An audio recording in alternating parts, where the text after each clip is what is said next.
आप सभी दर्शकों का सनातन धर्म संस्कृति विज्ञान यूट्यूब चैनल पर हार्दिक स्वागत है। गरुड़ पुराण से जानिए कैसे निकलते हैं शरीर से प्राण और क्या होता है मृत्यु के बाद। गरुड़ पुराण में ऐसा वर्णन मिलता है कि यमराज के दूत आत्मा को यमलोक तक ले जाते हुए डराते हैं और उसे नरक में मिलने वाले दुखों के बारे में बताते हैं। यमदूतों की ऐसी बातें सुनकर आत्मा जोर जोर से रोने लगती है।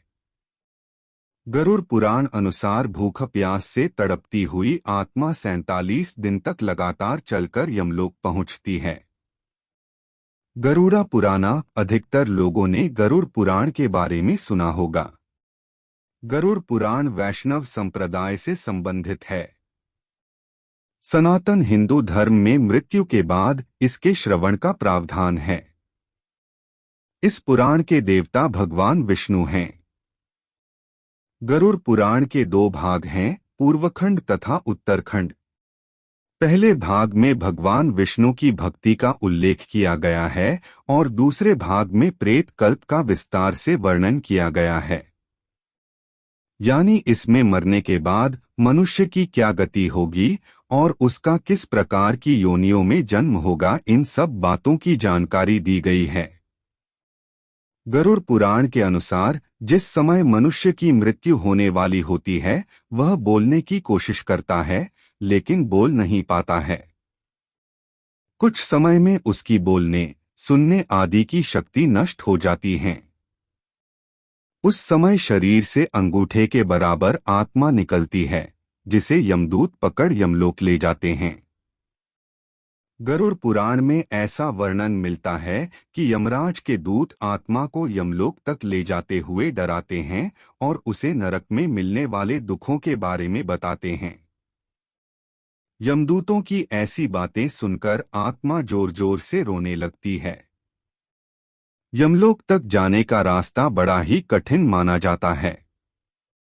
जब जीवात्मा तपती हवा और गर्म बालू पर चल नहीं पाती और भूख प्यास से व्याकुल हो जाती है, तब यमदूत उसकी पीठ पर चाबुक मारते हुए उसे आगे बढ़ने के लिए कहते हैं। वह आत्मा जगह जगह गिरती है और कभी बेहोश हो जाती है, फिर वो उठकर आगे की ओर बढ़ने लगती है।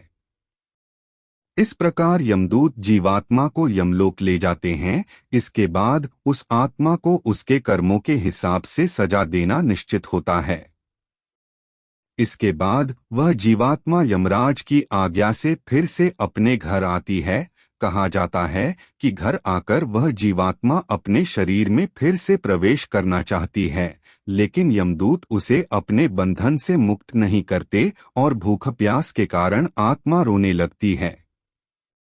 इसके बाद जब उस आत्मा के पुत्र आदि परिजन अगर पिंडदान नहीं देते तो वह प्रेत बन जाती है और सुनसान जंगलों में लंबे समय तक भटकती रहती है। गरुड़ पुराण के अनुसार मनुष्य की मृत्यु के बाद 10 दिन तक पिंडदान अवश्य करना चाहिए।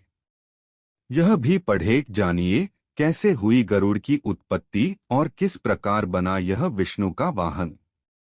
यमदूतों द्वारा 13वें दिन फिर से आत्मा को पकड़ लिया जाता है। इसके बाद वह भूख प्यास से तड़पती 47 दिन तक लगातार चलकर यमलोक पहुंचती है। गरुड़ पुराण अनुसार बुरे कर्म करने वाले लोगों को नरक में कड़ी सजा दी जाती है। जैसे लोहे के जलते हुए तीर से इन्हें बींधा जाता है। लोहे के नुकीले तीर में पाप करने वालों को पिरोया जाता है। कई आत्माओं को लोहे की बड़ी चट्टान के नीचे दबाकर सजा दी जाती है। किस आत्मा को क्या सजा मिलनी है ये उसके कर्म निश्चित करते हैं। यह भी पढ़े गरुड़ पुराण की इन बातों को अपनाकर आप कभी नहीं होंगे परेशान।